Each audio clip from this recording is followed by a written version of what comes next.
Cease fire के बावजूद Gaza पर हमला, फिलिस्तीनियों की मौत पर भड़क उठा हमास। क्या फिर छिड़ेगी हमास इजराइल की जंग?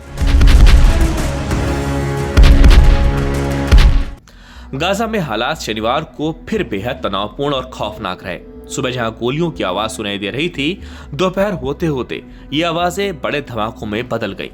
इजराइल डिफेंस फोर्सेस ने कई क्षेत्रों पर एयर स्ट्राइक की, जिसके जवाब में हमास ने चेतावनी दी कि अगर हमले जारी रहे तो 10 अक्टूबर से चल रहे नाजुक युद्धविराम को खत्म करने पर मजबूर हो सकता है। इजराइल के प्रधानमंत्री बेंजामिन नेतन्याहू के दफ्तर का दावा है कि इन ताजा हमलों में हमास के 5 सीनियर लड़ाकों को मार गिराया गया। टाइम्स ऑफ इजराइल की रिपोर्ट के मुताबिक एक अमेरिकी अधिकारी ने यह भी कहा कि ट्रंप प्रशासन इन कार्रवाइयों का समर्थन करता है। वहीं गाजा के हमास प्रशासित सिविल डिफेंस ने बताया कि इन हमलों में कुल 24 लोगों की जान गई है।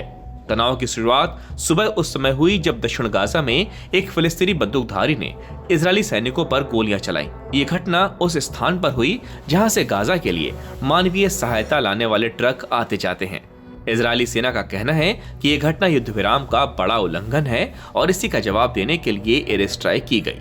इजरायल ने दावा किया है कि रफा इलाके में 11 लड़ाकों को मार गिराया गया और कुछ हमलावरों को अंडरग्राउंड ठिकानों से निकलते समय पकड़ भी लिया गया। उत्तरी गाजा में भी 2 हमलावर मारे गए। सबसे ज्यादा तबाही गाजा सिटी के रिमाल इलाके में देखने को मिली, जहां एक वाहन पर हमला हुआ। इस हमले में 11 लोगों की मौत हो गई और 20 से ज्यादा लोग घायल हो गए, जिनमें कई बच्चे शामिल हैं। डॉक्टरों के अनुसार कई घायलों की हालत बेहद गंभीर है। अल अब्दा अस्पताल के पास एक घर पर हुए हमले में 3 लोगों की मौत हुई, जबकि नुसेरात कैंप में हुए एक अन्य हमले में 7 लोग मारे गए, जिनमें एक बच्चा भी शामिल है।